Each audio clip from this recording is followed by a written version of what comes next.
Hello, welcome everyone. Myself Shamali. Today we are going to explore the neighborhood operators in image processing. A neighborhood operator works by examining a small region or the neighborhood around each pixel in an image and then computing a new value for that pixel based on the intensities of the surrounding pixel. Unlike point operators, which modify the pixel individually, neighborhood operators capture the local spatial relationships and help in enhancing the smoothing, sharpening, or detecting the features like edges. Think of it like this. When we look at single letters in a word, the meaning is not clear. But when we see the surrounding letter, the content emerges. Similarly, neighborhood operators use a pixel surroundings to extract meaningful information from the images.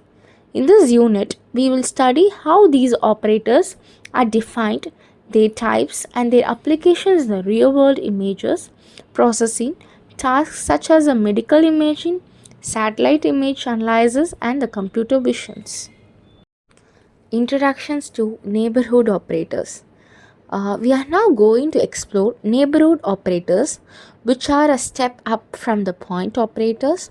We discussed earlier, instead of looking at just a single pixel neighborhood, operators consider a pixel along with its surroundings pixel in a small defined window, typically a 3x3 or 5x5 square. These operators are called the non-point operators or spatial filters because they took or take the spatial informations into an account. Their primary purpose is to capture detail like texture, edges, and pattern, or to apply operation such as smoothing, sharpening, and noise filtering. Neighborhood operators can either linear like the convolution filters we have seen or non-linear such as the median filter. A common challenge with these filters is handling the image borders, which is typically solved with various padding techniques. They are fundamental tool in image pre-processing, enhancing the image for more complex tasks like object detection. A great example is using a median filters to remove noise from an image without blurring the edges. Next, we are going to see about the median filters. That's what we call as a nonlinear. One of the most important nonlinear neighborhood operators is a median filters. These filters replace each pixel's value with the median value of the pixels in its neighborhood. The median in the middle value is a sort list of the number. The filters is highly effective for removing salt and pepper noise, which appears as a random white and black specks. Unlike a linear averaging filter, the median filter does not blur edges because it does not average all of the values. Instead, it preserves a sharp transition, making it superior for noise removal in situations where edges are important. The median filters is a robust tool for various fields, from the medical imaging to the surveillance. While it can be slower to compute these linear filters because it requires sortings, its accuracy in noise removal makes it a valuable trade-off. For instance, it is perfect for cleaning up white and black specks in a scanned document. Next, we are going to see about the min and max filter. The min and max filters are two nonlinear operators that are closely related to the median filters. The min filters replace a pixel with the min-max value in its neighborhood. This is effective for removing bright noise, that is what is called as a pepper noise, and causes bright object to shrink. The max filters does the opposite, replacing a pixels with a maximum value. This is useful for removing dark noise, that what we call as a salt noise, and cause bright object to expand. These filters are the foundations of morphological operations, specifically erosions, that is what is called as a min filters, and dilations, or it's called as a max filter. They are excellent for processing the binary or the threshold images. For example, a max filter can be used to restore the black character that have a small gaps in a degraded OCR images. Next, we are going to see about the mode filter. The mode filters replace each pixels with the most frequent value in its neighborhood. The mode is the value that appears most often. This filter is particularly effective for images that have repetitive patterns or the texture, as it aims to reduce impulsive noise while preserving the dominant pattern. It's similar to the median filter but relies on frequency rather than drag. It is useful in the task like image classifications and segmentations where you can want to keep the most common value and get rid of the rare ones. The small challenge with the mod filter is that the module might not be unique, so tie breaking rule is needed. It can also be more computational intensive than the median filters because it requires building a histogram for each neighborhood. Next, we are going to see about the weighted median filter. The weighted median filter is an extension of the simple median filter. Instead of giving equal importance to every pixel in the neighborhood, it assigns a weight to each pixel. These weights are defined by a weight matrix. These filters find the median of the multiset of the values, where each pixel's value is repeated according to its weight. For example, a central pixel with a weight of 3 would be considered 3 times when calculating the median. This weighted approaches allows the filters to preserve important features like edges even better than a simple median filters.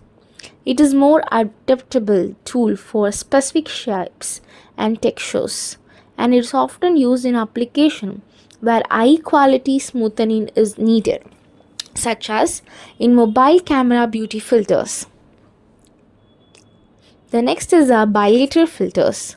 The bilateral filters is a highly effective non-linear filters that are exceptional at smoothing images while preserving the edges. It achieves this by combining two weighting factors for each pixels. A spatial weight based on the distance from the central pixel, that's what is called as a Gaussian filter. An intensity weight based on the difference in intensity between the center pixels and the neighborhood. So this means that pixels that are spatially close but have a very different intensity, that's what we call as a across an edge.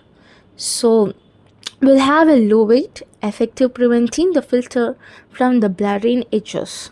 So while it is slower than the standard Gaussian filter, the bilateral filter is a powerful tool for noise reductions and for smoothing the texture in high dynamic that is a range HDR images, as well as applications like facial smoothing, where you want to remove blemishes but keep the details of the eyes and lip shapes. The next one is the morphological filters. Morphological filters are a unique set of non-linear operators that are based on shapes rather than numerical values. They are primarily used on binary or grayscale images. The two fundamental operations are dilations, grows or expand object by adding pixels to their boundaries, erosions, shrinks or erodes object by removing pixels from their boundaries. These operations use a structuring element which is a small shape, for example a square, circle or a cross, that defines a neighborhood and the rule for the operations. By combining these two operations, we can create more complex filters. One is opening, that is what is called as the erosion followed by dilation. Is used to remove the small noises. Second one is a closing. It's called as a dilation followed by erosion. It is used to fill small holes and gaps. So, morphological filters are incredibly useful for tasks like cleaning up text in a document or refining the cell boundaries in a microscopy images. The next one is the adaptive filter. The adaptive filters are an advanced class of neighborhood operators whose behavior changes based on the local characteristics of the image instead of using fixed kernel. These filters adapt their parameters to the local statistics such as the mean and the variance of the neighborhood. For example, the adaptive median filters can increase its window size if it is determines that a pixel is still noisy. The adaptive window filters minimize the mean square error, making it highly effective for removing noise when the noise level varies across the images. These filters are particularly useful when the noise is not uniform throughout the image. They can prevent over-smoothing in areas with rich texture while still effectively removing noises in a uniform area. While they are more time intensive, they provide a higher degree of accuracy and are used in specialized applications like satellites and low light imaging. The next one is we are going to see about the rank filters. The rank filters is a general class of nonlinear filters that operates based on the rank of pixels values in the neighborhood. The median filters, that is the min filters on the max filters, and are most specific types of rank filters. The first one is the median is a 50th percentile. The second, the minimum is the 0th percentile. And the maximum is the 100th percentile. So you can design the custom rank filters by choosing any percentile you want. For example, a 75th percentile filters would replace a pixel with a value that is greater than the 75% of the values in its neighborhood. The rank filters are non-linear and noise resistant, making them less sensitive to outliner than the median filter. They are great for applications where you want to or need to remove the noise and preserve the edges, or for the custom effect like highlighting the bright features in the astronomical images. The last one we are going to see about the applications on the neighborhood operators. Here the neighborhood operators have a wide range of applications across various fields. The first one is a noise reduction. The median filters are essential for cleaning up noise in a medical images, while adaptive filters are used in the surveillance footage. So the second one is regarding the edge preservation. The bilateral filters are the core of the many photo editing and face beautification applications like pixels, and the document cleanups is the morphological operations are crucial for cleaning up scanned documents, preparing them for OCR. Feature enhancement like these filters are used to enhance a specific feature in the satellite's imagery or to refine the cell boundaries in the microscopy. These are some of the fundamental tools in a computer vision used in everything from the autonomous vehicles to medical diagnosis, providing powerful way to manipulate and enhance the images of a local neighborhood level. Introductions to Fourier transform. The Fourier transform is a fundamental mathematical tool in image processing that allows us to switch from the spatial domain to the frequency domain. Instead of looking at an image as a grid of pixels, we can view it as a combinations of different frequencies. The spatial domain is the normal image you see, where pixel values represent intensity. The frequency domain shows how quickly pixel values changes across an image.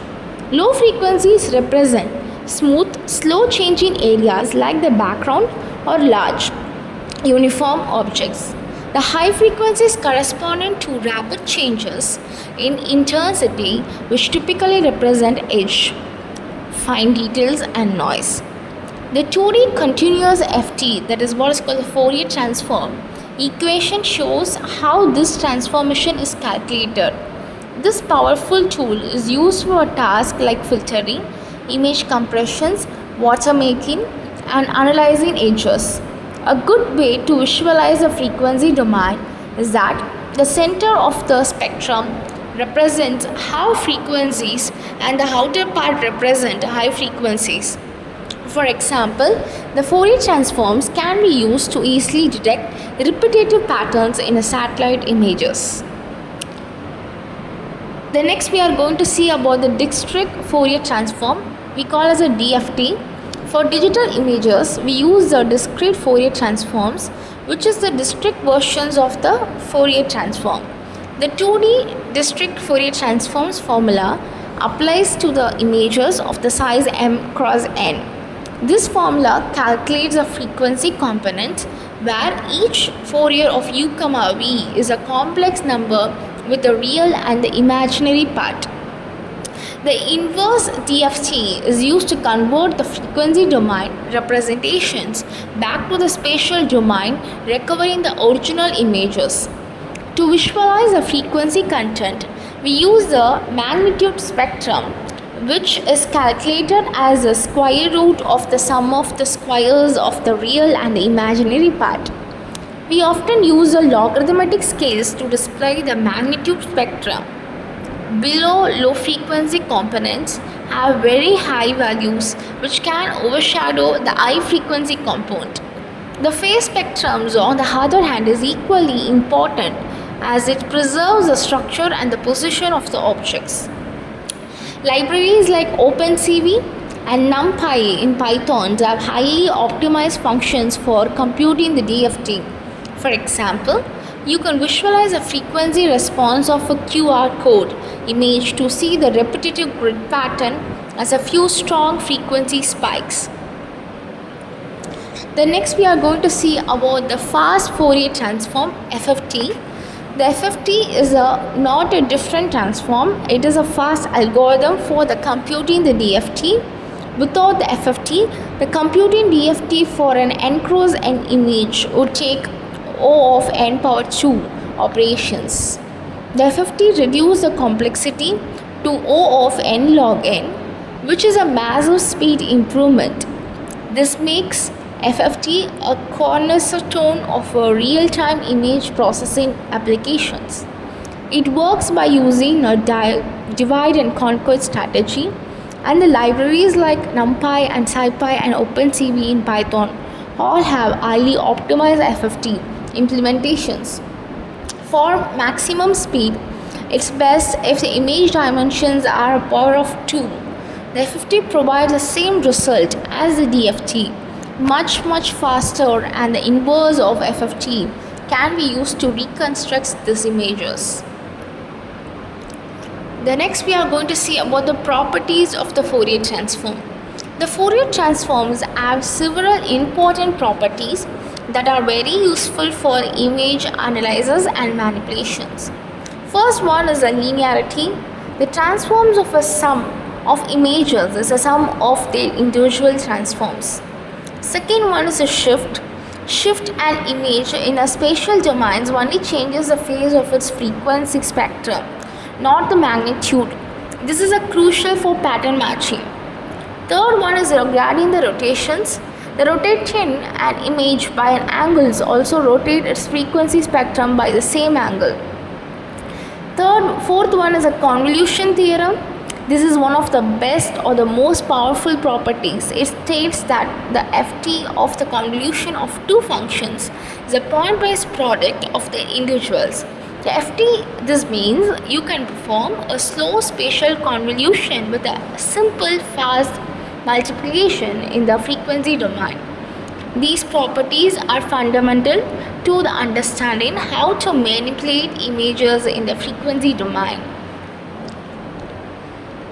The next we are going to see about the magnitude and fixed spectrum. When we compute the Fourier transform FT, we get a complex valued output. We can split this output into two parts. The First one is the magnitude spectrum, the second is the phase spectrum. The magnitude spectrum tells us the strength of each frequency component. High magnitude values indicates a strong presence of that frequency in the images. The phase spectrum is what encodes the positional and structural informations of the object in an image. The image reconstructions example demonstrates the importance of each part. Reconstructing an image with only the magnitude informations results in the blood block with the no recognizable structures. However, reconstructing an image using only the phase informations gives us a surprisingly detailed through distorted versions of the original images. This highlights that while magnitude gives us a what the frequency present, the phase gives us a where the structures and arrangements gives us. The next one is the low pass and high pass filtering in a frequency domain. One of the most common applications of the Fourier transformation is filtering. We can perform low pass and high pass filtering directly in the frequency domain. A low pass filter is what we call as a LPF, works by keeping the low frequency components, that is the center of the spectrums, and removing the high frequency components, that is the outer part.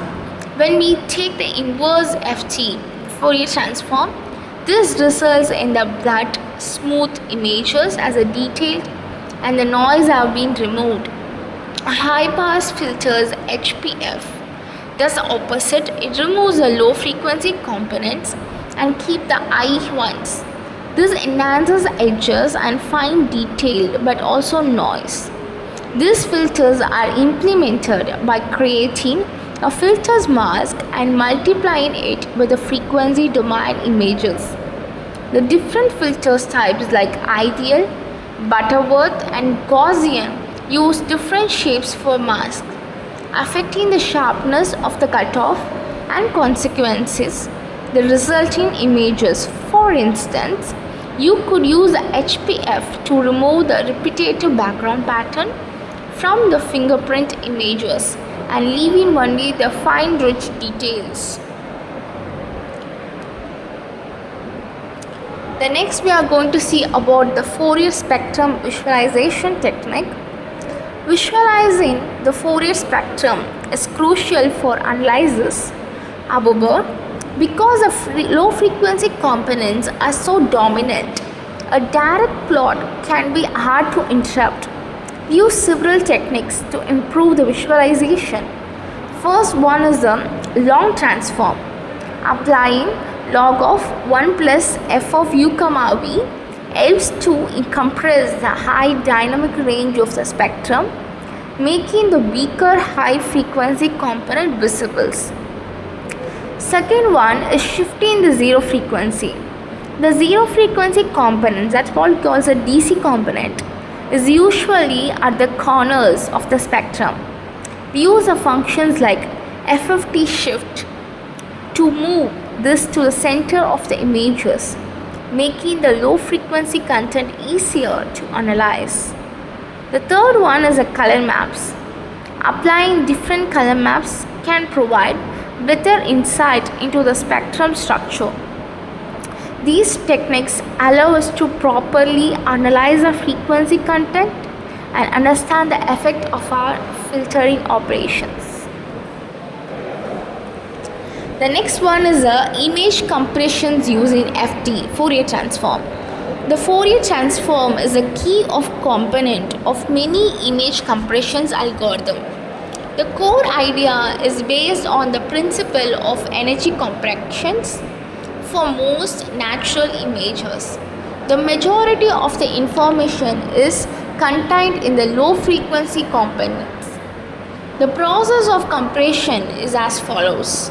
First, there are 3 steps. First one is to compute the FFT of the image. Second one, to set the threshold and discard the high frequency coefficient by setting them to 0. as they contribute less to the overall image quality. The third one is to compute the inverse FFT to reconstruct the images. This is a form of a lossy compression. The trade-off is between the compression ratio, that is how much data you throw away, and the final image quality. This method can be more efficiency than other techniques like JPGs, DCT in certain scenario. For example, you could compress a scanned document by keeping only a fraction of FFT's values, knowing that the fine details are less important than the overall text shapes. The next one is the Fourier transform applications. The applications of Fourier transforms in image processing are extensive. First one is the image enhancement. By suppressing the specific frequency, we can remove the periodic noise that might appear in a scanned images. Second one is a filtering. The convolution theorem makes frequency domain filtering a highly efficient method by blurring, sharpening or removing the pattern. The third one is a watermarking. A digital signature or a watermark can be embedded in an image by subtly modifying its phase or magnitude spectrum. The fourth one is a compression. As we discussed, FT is a basis for many compressions algorithm. The fifth one is a medical imaging. Technologies like MRI scans and CT scans rely heavily on Fourier transform to reconstruct the image from the raw data. The sixth one is a forensics. Analyze the spectral artifacts of an image can help to detect if they are being tampered with. A classic example is using the FT to reveal the hidden pattern in the cortified notes by highlighting the specific repetitive frequency. The last topic for this is that Fourier transforms, limitations and alternatives. While the Fourier transform is powerful, it has some limitations. The main issue is that it is a global transform. This means it analyzes the entire image at once and provides information about the frequencies present in an image. But it does not tell you where those frequencies are located. This makes it a poor choice for analyzing the images with highly localized features. For example, if you have a face in one corner of an image, the FT will show the frequencies of the face but not its position. This can also lead to the artifacts like spectral leakage or ringing at sharp edges.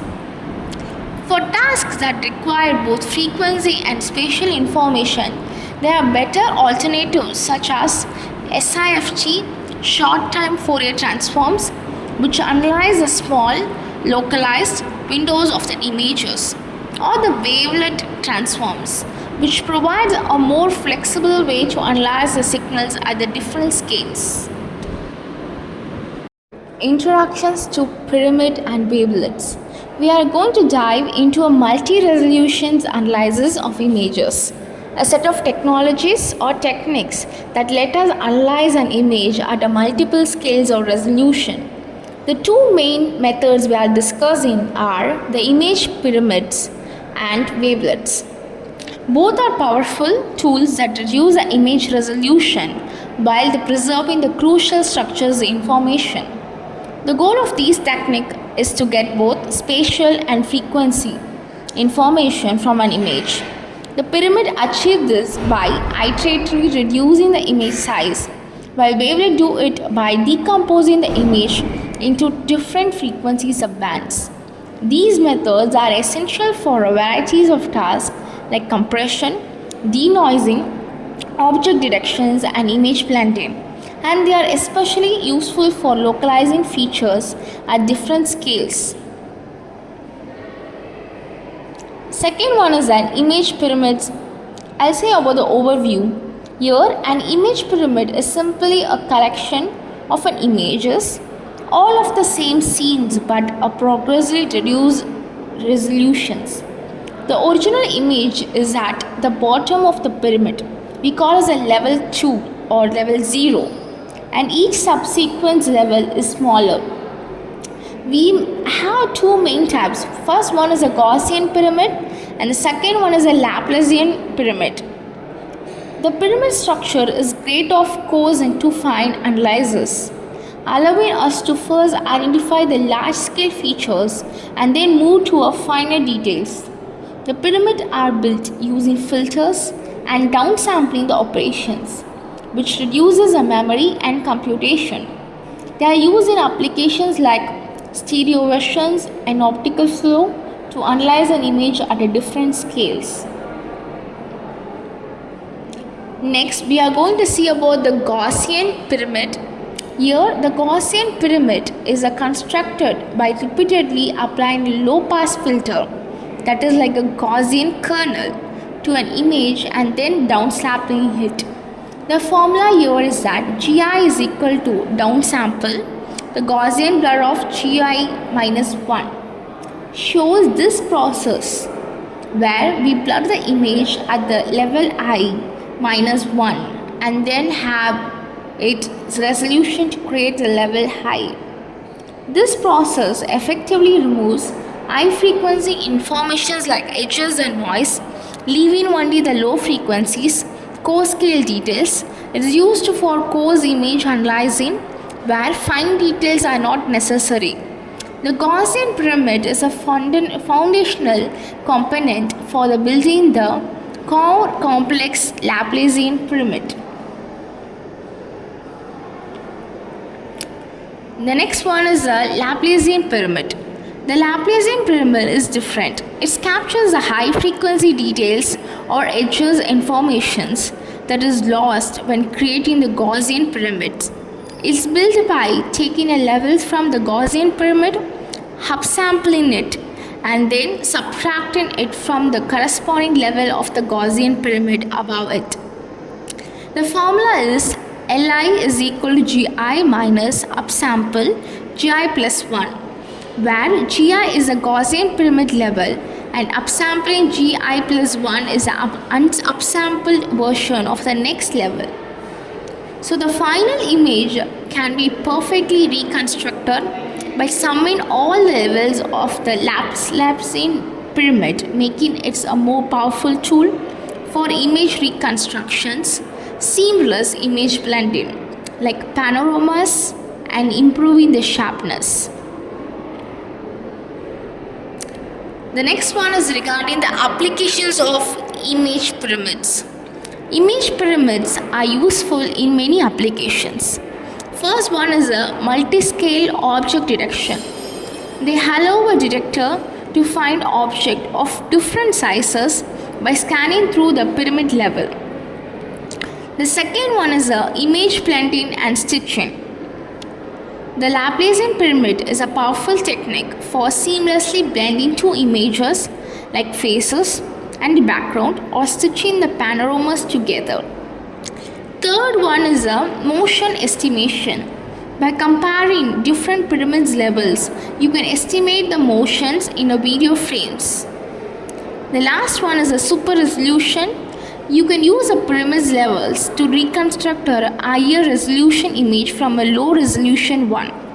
For example, the image mosaicing, which combines multiple images into a single larger one, often use Laplacian pyramid blended to create a seamless transition between the images.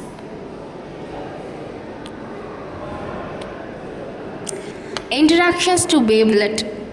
The wavelet transform is a powerful alternative to the Fourier transforms.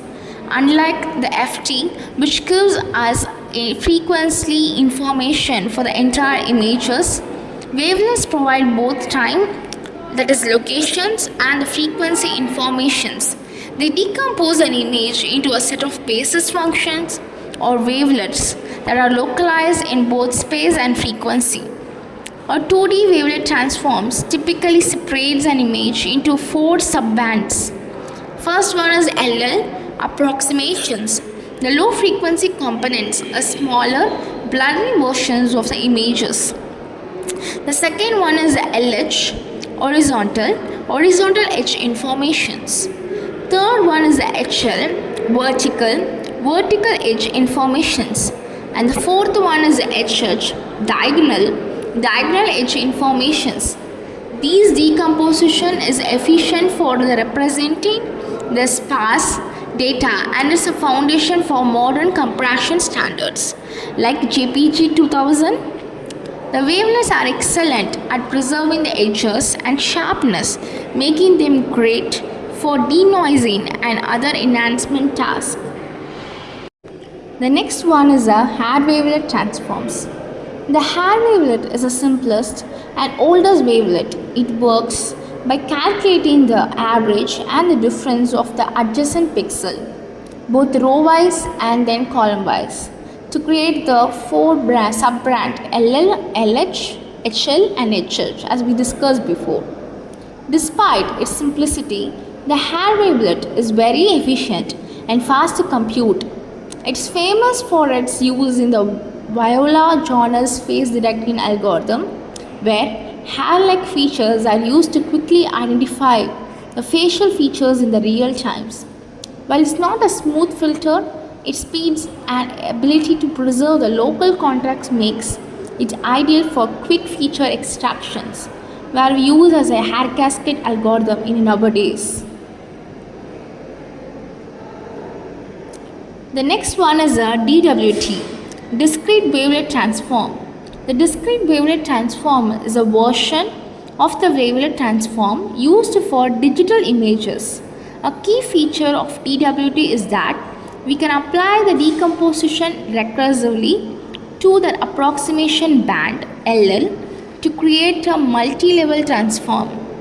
The DWT has a better spatial localization than the DFT, which means it can tell us where a particular frequency exists in the image. This makes us highly effective for noise reductions, where we can simply discard small coefficients in the detailed bands LH, HL and HH, and then we reconstruct an image. So the DWT's ability is to create a sparse representations of the smooth images is a reason it's used in compression, and it's a core component of biometric systems like fingerprints comparisons.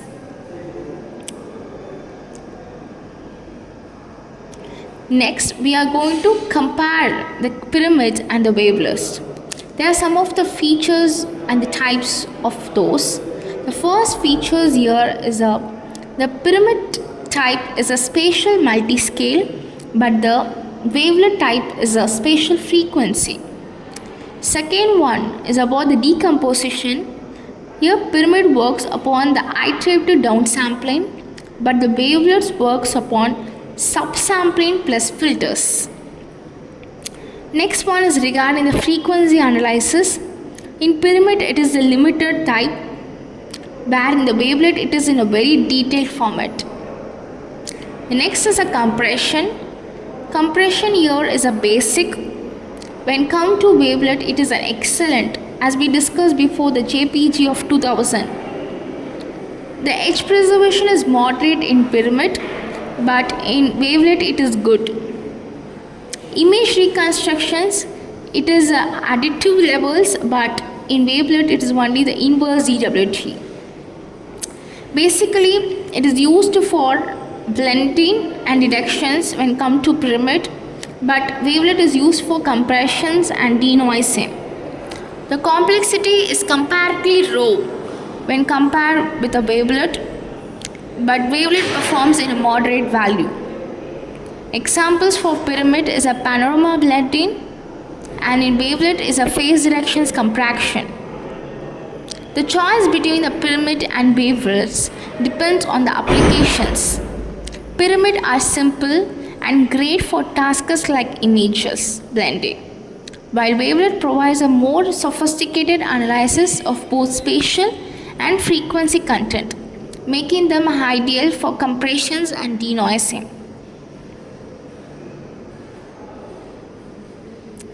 The last one is the applications of the pyramid and wavelet.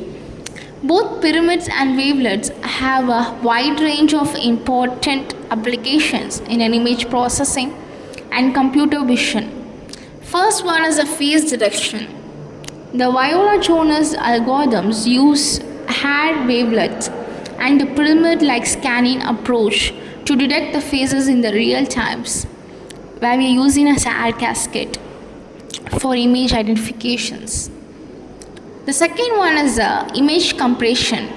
The DWT is a foundation of the JPG 2000 standard, which provides better compression efficiency and the quality than the older JPG standard. The third is a noise reduction. The wavelet-based denoising is highly effective as it can remove the noise without blurring the edges. The fourth one is a medical imaging. The multi-resolution analysis is used to analyze the medical scans for anomalies at different scales. The last one is regarding the image blending and stitching. Here the Laplacian pyramid are widely used to create the seamless compositions.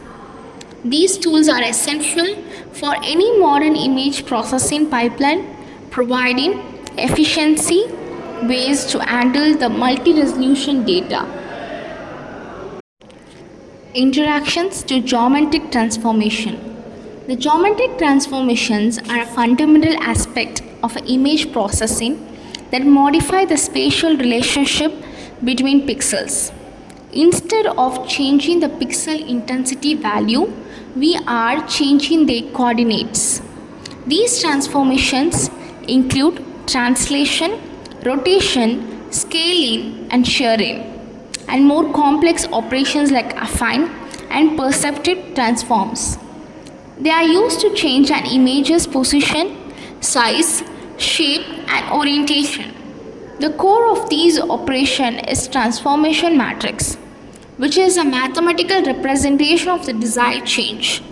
The actual pixels values are moved to their new locations, and any new pixels values that need to be created are handled by interpolation methods such as nearest neighbor or bilinear. The geometric transformations are critical for tasks like image registrations, where you align the multiple image or image augmentation for machine learning. The next one is a translation. Translation is the simplest geometric transformations. It is a process of shifting an image along the x and or y directions. The transformation matrix for the translation is t is equal to 10 tx or 0 1. We call as a 10 tx or 0 1 ty, where tx and ty are the number of pixels to shift horizontally and vertically respectively. This operation changes an object's position but not its size, shapes, or orientations. It's often used to reposition objects or to stimulate the camera movement. The positive tx and ty values shift the image to the right and down respectively, while negative values shift it left and up. To prevent the image from being cropped, padding is often required to keep the overall shapes.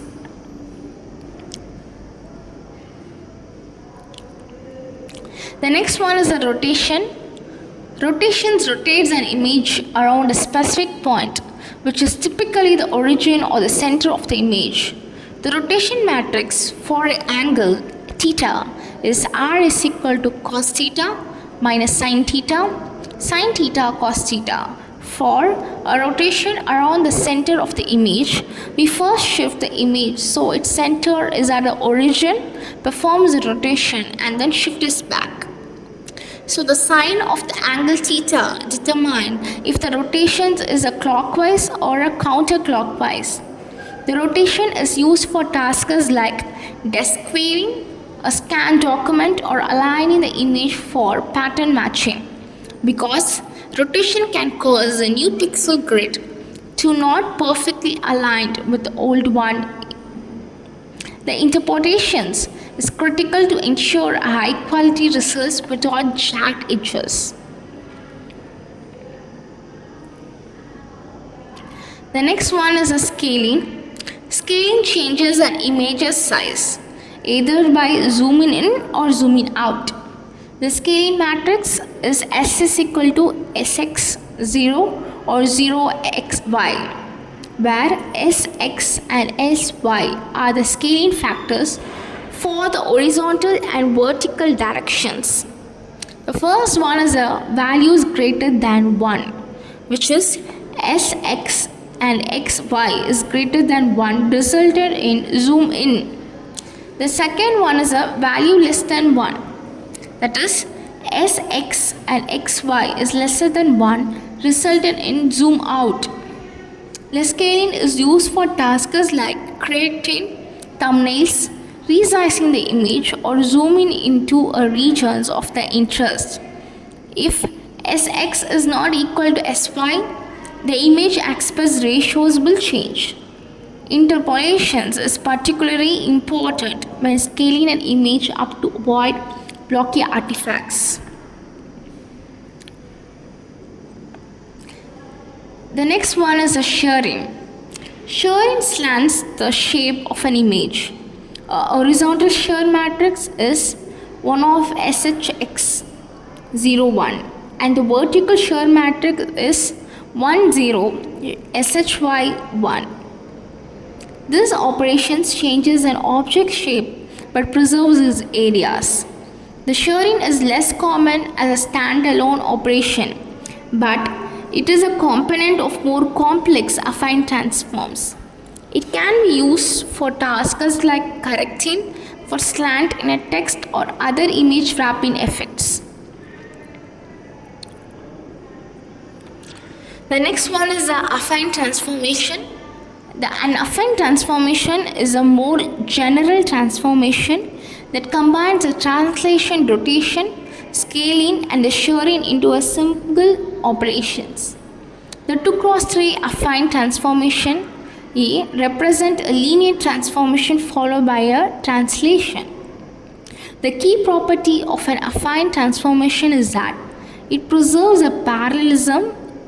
Parallel lines in an original image remains a parallel after the transformation. However, it does not necessarily preserve the length or the angles. This makes it ideal for aligning images where the camera is moved, but its views remains front facing. To compute an affine transform, you need at least 3 corresponding points between the source and the targeted images. Now let's talk about the perceptives or the projectives of the transformation. The perceptive transformations, also known as the homography, is the most general 2D geometric transformations. Unlike an affine transform, a perceptive transform does not preserve parallelism. It maps straight lines to a straight line, but those lines may converge at a vanishing point. This transformation is used when the viewing angle changes, simulating how an image would appear when viewed from a different perspectives. It represented by a 3x3 matrix and require at least 4 corresponding points to compute. Perceptive transformations are essentials for tasks like camera calibrations and rectifying a document captures at an angle to create a top-down view.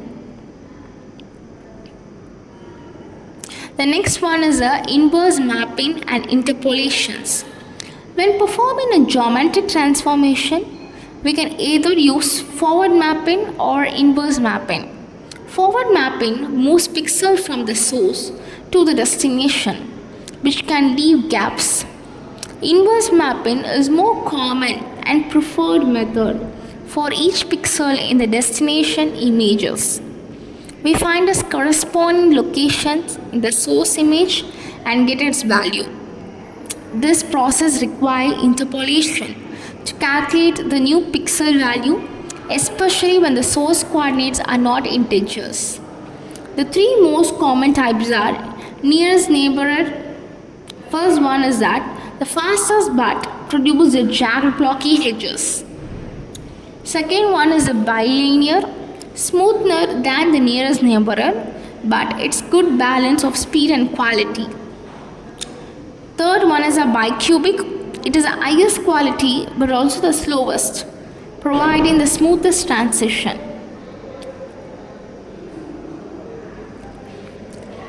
The next one is a composite transformation.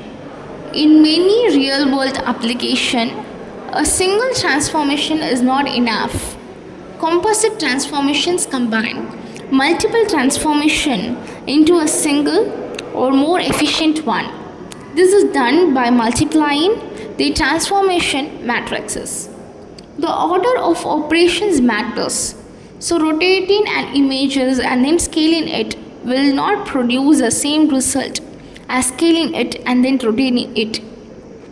So by creating a single composite matrix, we can apply all the transformation in one step, which is more efficient and reduce the accumulated error from the multiple interpolations steps. So this is a common practice in a graphics engine and is essential for real-time applications like AR. The next one is the applications of the geometric transformations. So this is the last layer in this topic. So the geometric transformations are used in the wide varieties of applications. Some of them are image registrations. They are aligning different views of the same scene, such as aligning satellite images with a map. Second one is the image stitching. So creating a seamless panoramas from a multiple photos. And augmented reality, I call as a AR. So overlaying the virtual objects onto a real-world images, which requires precise perceptive transformations. The next one is a document processing. Here, DeskQueen scan documents to the correct for a slant. The last one is a medical imaging, aligning the MRI scan and CT scans for better analysis. A great example is how Google Maps uses geometric corrections to align the satellite images, creating the seamless or top-down views we are all familiar with. Introductions to global optimization.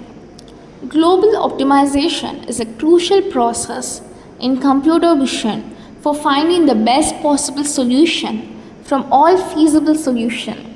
The key word here is a global because we are optimizing across the entire images, not just the local neighborhood. The objective is to minimizer or the maximizer an energy or cost function, which is typically defined as a sum of two terms. The first one is the data term D and the regularization term R. This framework helps us overcome the limitation of local method that can get stuck in suboptimal solutions known as a local minima. The global optimization is used extensively in tasks like image segmentation, stereo matching, and tracking. The classic example is that grab cut algorithm, which uses a framework to find the optimal foreground and background segmentation of an image. The next one we are going to see about the types of optimization problem. The optimization problem in a computer vision can be categorized in several ways. First one is a binary labeling, the simplest type, where each pixel is assigned one of two labels, example foreground or background. The second one is a multi-labeling, assigning one of many possible labels such as different object classes or depth level in a stereo images. The third one is a continued optimization. The variables were optimized are continuous, like in filter design. The fourth one is a discrete optimization. The variables are discrete labels, which is a common in segmentation and stereo. Furthermore, the problem can be convex, which guarantees a single global minimum or non-convex, which can have multiple local minimum. To solve these, we use either deterministic methods like gradient descent or the stochastic method like simulated annealing. The global optimization consider the entire image, while local optimization only consider the neighborhood or neighboring pixels.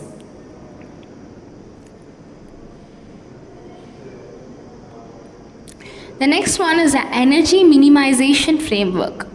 A common framework for many global optimization problem is the energy minimization, which can be expressed by the formula E of L is equal to sigma of I or summation of I di Li into Li plus summation of I comma j, that is what is called as a Vi, and j of Li comma Lj.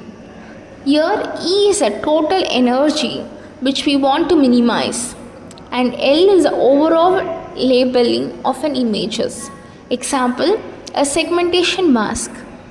The data term D, as we discussed before, measures how well the assigned label Li for a pixel height fits the observed image data. The next one is the smoothness terms V or regularization term, as we discussed before as well, penalizes the discontinuities or the differences in the labels between the neighboring pixel X and J. This terms encourages smooth and consistent labeling. So the minimizing these energy function finds the optimal label assignment for the entire images. This framework is a basis for many powerful models such as MRFs, Markov random fields used in image restorations and segmentations. The next one is the graph cuts in global optimization. The graph cuts are powerful techniques that models energy minimization as a graph partitioning problems. We create a graph where each pixel is a node, and the relationship between the pixels are represented by edges. So, the cost of cutting an edge corresponding to the penalty in our NH functions. So, the goal is to find a cut in a graph that separates it into two sets of nodes. First example, foreground and a background in an image with a minimum total edge weight. The min cut algorithm is a highly efficient way to find this optimal division. This technique is especially effective for submodular energy functions, which are common in image segmentations. The interactive segmentations tools like GraphCut use GraphCut to allow users to quickly and accurately segment objects by incorporating user input as add constraints.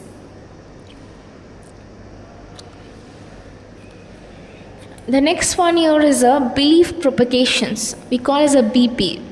So the BP is a probabilistic message passing technique for solving global optimization problems on graphs, particularly those modeled as Markov random field (MRF). So here each node in a graph represents a pixels and its potential labels. It iteratively passes messages or beliefs like probabilities about its optimal labels to its neighbors. The process continues until the beliefs converge to a stable state, which represent the optimal labeling. BP can handle complex graphs with the loops, which is a limitations for a simple dynamic programming method. It's a slower than graph cut, but it's a very effective for tasks like stereo matching, where we need to find the disparators, that is a depth for each pixels.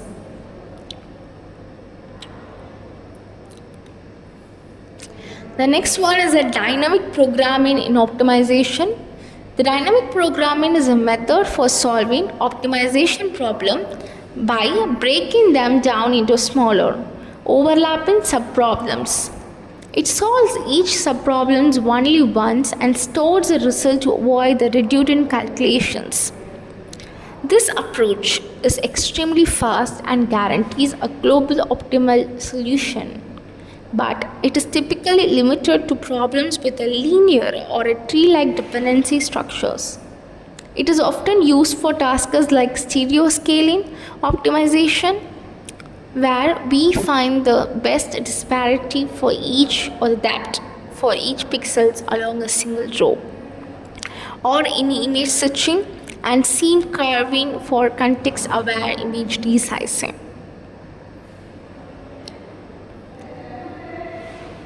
The next one is the simulated annealing. So simulated annealing is a stochastic optimization technique inspired by the process of annealing in metallurgy. So it starts with a random solution and explores the solution space by probabilistically accepting the solution that are worse than the current one. This randomness, controlled by the cooling schedule, helps the algorithm escape the local minima and explore the global optimization of the solution space more effectively. While stimulated annealing is slow and does not guarantee a truly optimal solution, it is highly effective for complex and non-convex problems where other methods fails. It is practical choice when the energy function is not well behaved or gradient are unavailable. The next one is regarding the applications of global optimization. The global optimization is a cornerstone of many computer vision applications. Here the first one is the image segmentation, separating a foreground objects from its background. So second one is the stereo vision. Here the computing the accurate depth map from a pair of images.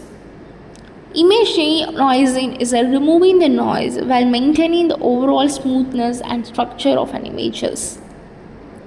The next here is image registrations. Here precisely aligning different images such as medical scans like MRI scans and CT scans. The last application of a global optimization is that object tracking.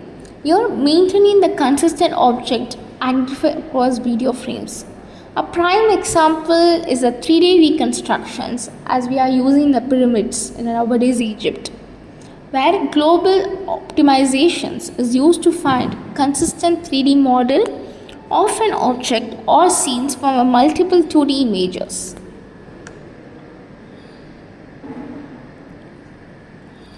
What are the tools and libraries used in this? So numerous tools and libraries are available to implement the global optimization algorithm. First we are going to see with the OpenCV in Python, which includes the functions for graphs cuts like graph cut and the stereo vision. Second one is a PyMaxFlow, a powerful Python wrapper for min-cut maxflow algorithm. And third is a TensorFlow and PyTorch. These deep learning frameworks are increasingly being used to learn energy functions and solve optimization problems. The fourth here is a ColdMap, a well-known libraries for structures forming or from the motion that uses the global optimization to reconstruct a 3D scene. Next one is the MRF, as we discussed before, included with the CRF libraries. The specialized libraries for working with the Markov random field and conditional random field. As I say, MRF and CRF libraries. Using these libraries, it is so straightforward to apply the global optimization to solve problems like segmenting a leaf from a noisy background. The last topic of this is that challenges and future trend. Despite its powerful and global optimizations face several challenges, some of main things are the computational complexity. Many algorithms are slow, especially for high resolution images due to its large number of variables. The second one is the memory usage. Here, storing large graphs for high resolution images can be memory intensive. So, the third problem here, or the limitations, is the non convexity. The risk of getting stuck in a suboptimal solution is a persistent problem for many real world applications. However, the field is rapidly evolving. A major trend in the integrations with the deep learning, where neural networks are used to learn the data and regularization terms of the energy function. These hybrid methods, such as Deep Lab, combine the strength of both approaches to achieve the state of the art results in the task like segmentations. Interactions to image enhancement and restorations. Today we are going to dive into the fascinating world of image enhancement and restoration. You might think these terms are interchangeable, but they have very distinct goal. Enhancement is about making an image look better for us, the viewers, so it's objectives. We are adjusting things like contrast to make an image easier to understand. Restorations, on the other hand, is objectives. It's about recovering an image that's been degraded by some known facts like blur or noise to get it back to its original state. We be looking at how these techniques are used everywhere, from making a low contrast MRI image clear enough for the diagnosis to cleaning up noise satellite imagery. Next, we are going to see about the spatial domain enhancement techniques. Let's start with the simplest methods, which we can call spatial domain techniques. So these works directly on the pixel themselves. Think of it like editing a photo pixels by pixels. We have methods like contrast restraint to make a dark image more vibrant and histogram equalization, which redistributes pixels intensities to give the image a more balanced look. These are the building blocks of image processing. They are intuitive and very effective for basic adjustments. The next we are going to see about the frequency domain enhancement technique. Now let's get a bit more technical. The frequency domain techniques works by transforming the image into its frequency component. This is like breaking down an image into its fundamental patterns. Once beyond this domain, we can use the filters. A high pass filters keeps the shapes detailed, making the image clearer, while a low pass filters removes those details effectively, blurring it to reduce the noises. This is particularly useful for dealing with the repetitive patterns or noise, like those pesky scan lines you sometimes see in old documents. The next we are going to see about the histogram based enhancement. These next slides focus on the powerful concept, the histogram, as I discussed. So, which is just a graph showing the distributions of pixel intensity. A flat histogram means high contrast images. Histogram equalization or the equalization tries to flatten these graphs to improve the contrast, but sometimes these are too aggressive. That's where CLAHE, that is CLAHE, or the contrast limited adaptive histogram equalizations come into the picture. This performs the equalization on a small local area of the image, preventing over enhancement and giving us much better result, especially in the complex image like chest x-rays. The next one is a image sharpening technique. If an image is a bit blurry, we can use sharpening technique to enhance its fine detailing and edges. We can use a mathematical derivatives like the Laplacian filters to highlight those strong edge response. A very popular and effective method is called unsharp masking, where we subtract a blurred version of the image from the original. This really makes the edge pops. While sharpening can be great for things like satellite images, we have to be careful as too much can also amplify the noise. The next one is the image denoising technique. No one likes a noisy photo.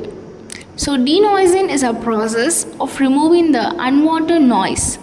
There are different types of noise like Gaussian or the classic salt and pepper noise.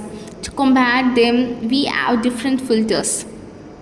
A median filter is great for getting rid of a salt and pepper noise without blurring an image too much. More advanced filters like bilateral filters or even smarter, they smooth out the images while making the sure to preserve the important edges as we discussed earlier.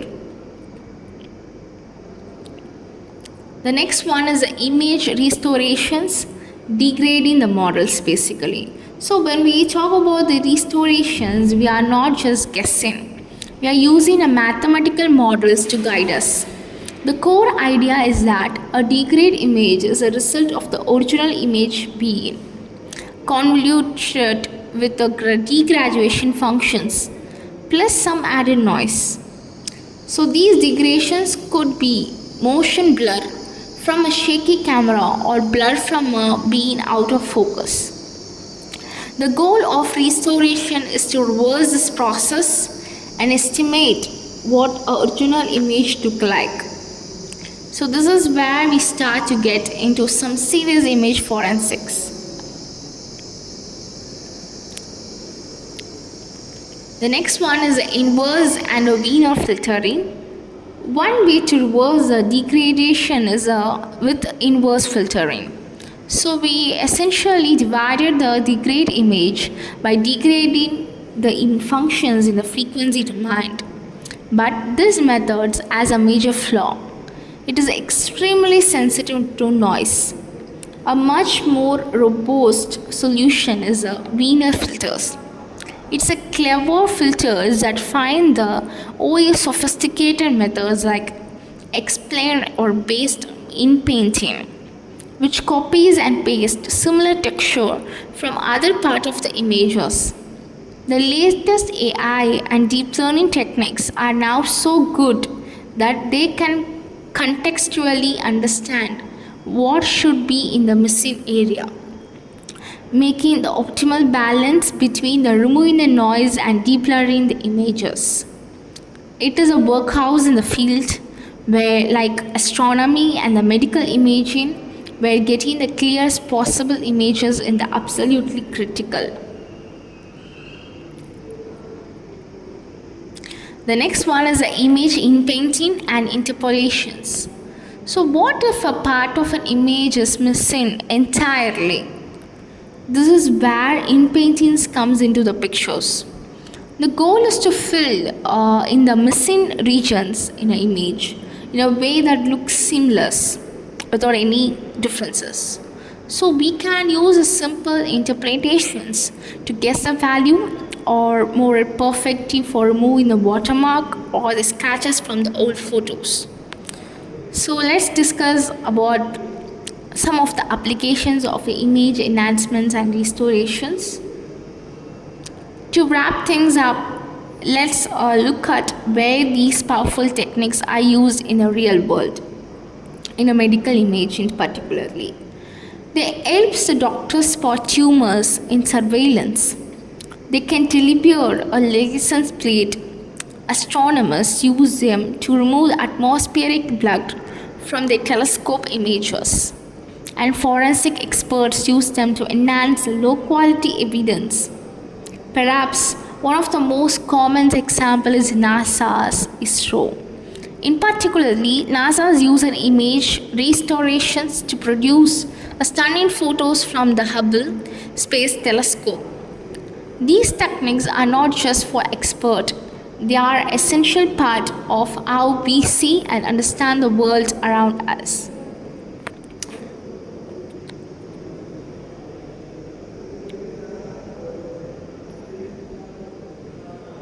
Introductions to thresholding. Today, we are going to talk about the fundamental and powerful techniques in the image processing. That is what is called as a thresholding.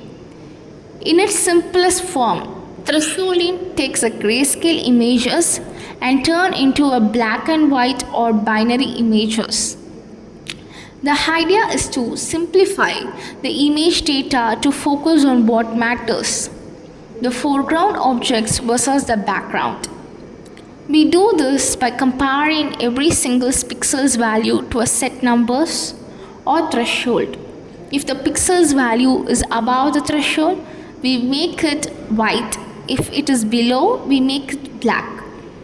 This simple yet effective method is crucial for tasks like extracting text from OCR, and it works best when you have a good contrast between your subject and the background. The next one is the types of thresholding. So, how do we choose the magic number? That the threshold. It turns out there is not just one way. We have different method for different situations. The global thresholding uses a single value for the entire images, while adaptive or local thresholds is smarter and uses different threshold for different regions. We also have automatic methods like Otsu's methods, which figures out the best thresholds for us. And for more complex images, we can use a multi-level thresholds to separate an image into more than just two parts. The right choice depends entirely on the image you are working with. The next one is a global thresholding. Let's look at the global thresholding first. It is the most straightforward approaches. You apply one single threshold across the whole images. It is incredibly fast and easy to implement. This works wonderfully when your lighting is perfectly uniform, like it is controlled studio environment, where you're trying to extract an object from a bright white background.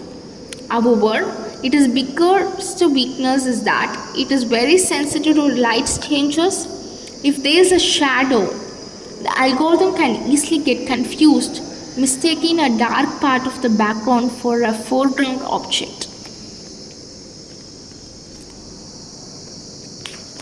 The second types of threshold is that adaptive threshold. When lighting is not perfect, we turn to an adaptive threshold instead of the first one.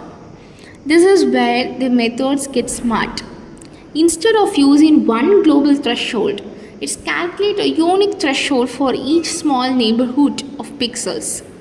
This makes it perfect for images with shadow or uneven lighting, like a document that seems scanned on a desk. The threshold for each pixel is often based on the mean or a weighted average of its neighbors. We can control how big this neighborhood is. A small window will capture local details but might be noisy, while a large window will be smoother but might be fine detailed. The third types of threshold is Otsu methods, where a four hands-off approaches. So we have Otsu method for that. So this is a brilliant automatic techniques that calculate the best possible global threshold without any manual input. It works by looking at the image histograms and finding the threshold value that minimizes the variance within the foreground and the background groups. Essentially, it finds the deepest valley between the two mountains of a pixel on the histogram. This makes it incredibly effective for images where the foreground and a background are clearly separable, like segmenting the white blood cells in a microscope images. The next one is a multi-level thresholding.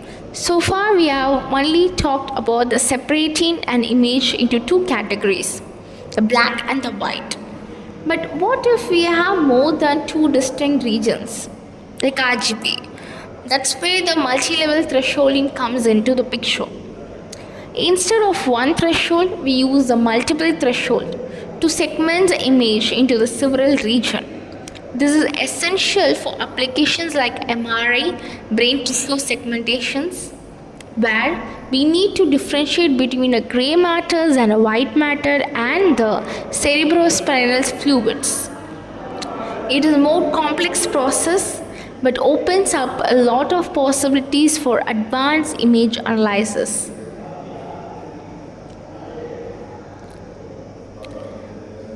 The next one is iterative thresholding. Another interesting approach is iterative thresholding. This method does not rely on the perfect histogram shape. It starts with the initial guess for the threshold, then use that guesses to divide the image into two groups. It then calculates a new, more refined threshold based on the average values of those two groups. This process repeats until the threshold value stops changing, meaning it has coverage on an optimal value. It is a bit slower but very effective in scenes where the other automatic methods might struggle, and it's a great way to find a solid global threshold without making assumption about your data.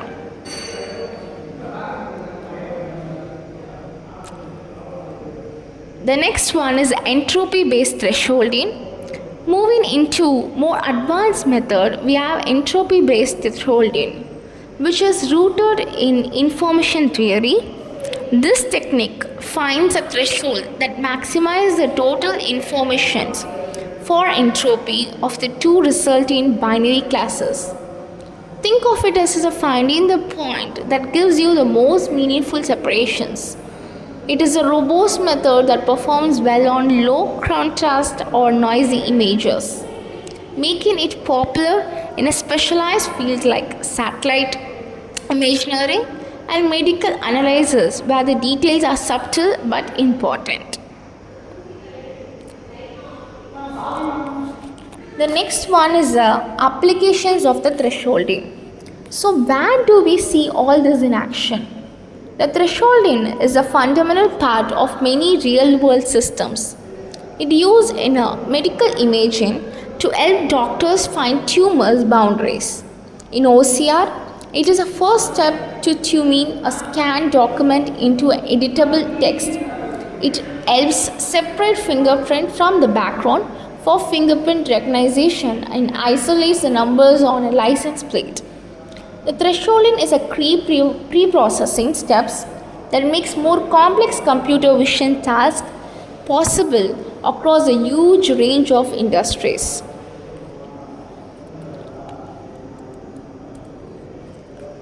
The last topic of this unit 1 is that the limitation and the best practices of that. So finally, let's talk about the best practices. While powerful, thresholding is not a silver bullet. The global thresholding will fail if lightning is inconsistent. Noise can throw off adaptive methods. The key is to always think about your image first. Check the histogram to understand the intensity distribution. A little pre-processing like denoising or contrast enhancement can go a long way. And remember, the final result is often best when you combine the thresholding with the other techniques. For example, like morphological operations to clean up the final binary images. The adaptive thresholding is your go-to for real-world scenes, while OSTO is your best friend for automation when conditions are right. So these are some of the types of thresholding. Thank you.